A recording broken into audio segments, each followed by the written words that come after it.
بسم اللہ الرحمن الرحیم۔ السلام علیکم ناظرین، کن کن غلطیوں کی وجہ سے نکاح ٹوٹ جاتا ہے؟ کچھ باتیں ہمارے مذہب نے ایسی ہمیں بتائی ہیں کہ آج کے لوگ اس کو تنگ نظری کہتے ہیں، لیکن ہم آج پوری ذمہ داری سے آپ کو اللہ تعالیٰ کی بتائی ہوئی حدود بتائیں گے کہ جن سے تجاوز کرنے سے میاں بیوی ایک دوسرے پر حرام ہو جاتے ہیں۔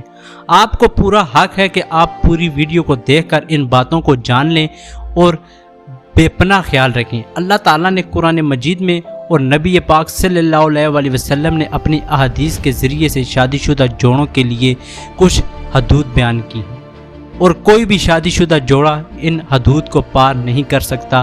سورہ بقرہ میں ارشاد ہے، یہ اللہ تعالیٰ کی حد میں ہیں، ان کے پاس نہ جانا۔ آج کے ٹاپک میں ہم جن حدود اور غلطیوں کے بارے میں بتانے جا رہے ہیں وہ غلطیاں ایسی ہیں کہ میاں یا بیوی ان غلطیوں میں چاہے دانستہ طور پر ملوث ہوں یا غیر دانستہ طور پر، میاں بیوی کا نکاح ٹوٹ جاتا ہے اور بیوی میاں کے لیے ہمیشہ کے لیے حرام ہو جاتی ہے۔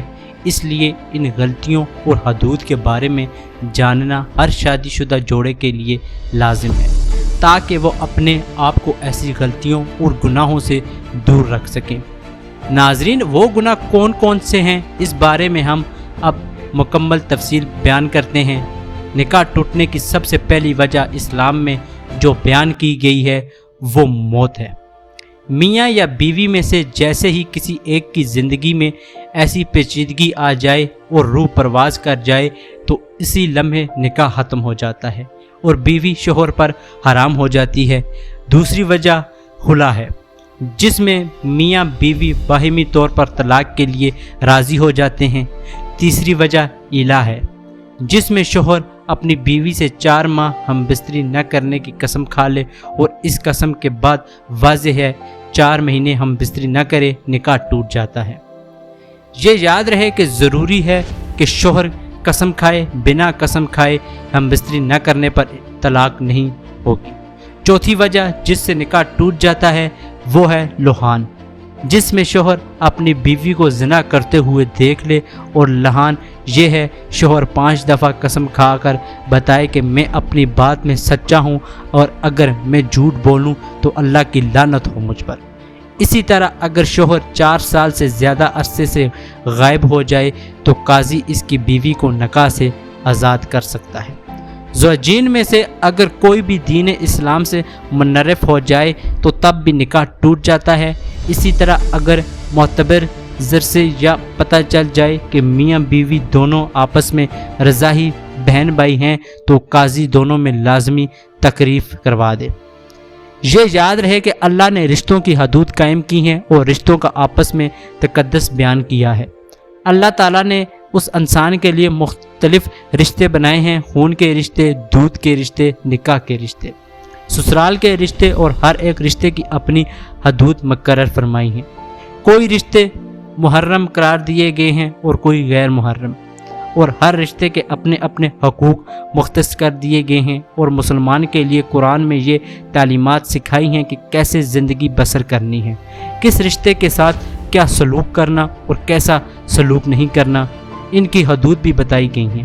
چلیں بات کو نکاح کے بعد کے رشتوں میں وہ حدود بتاتے ہیں جن میں انتہائی احتیاط کی ضرورت ہے۔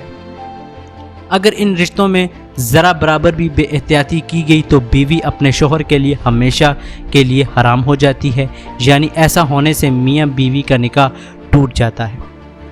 جب بیٹا 7 سال سے اوپر کا ہو جائے تو ماں کو چاہیے کہ وہ اپنے ساتھ اسے نہ سلائے، اور اسی طرح بیٹی جب 7 سال سے اوپر کی ہو جائے تو وہ اپنے باپ کے ساتھ نہ سوئے۔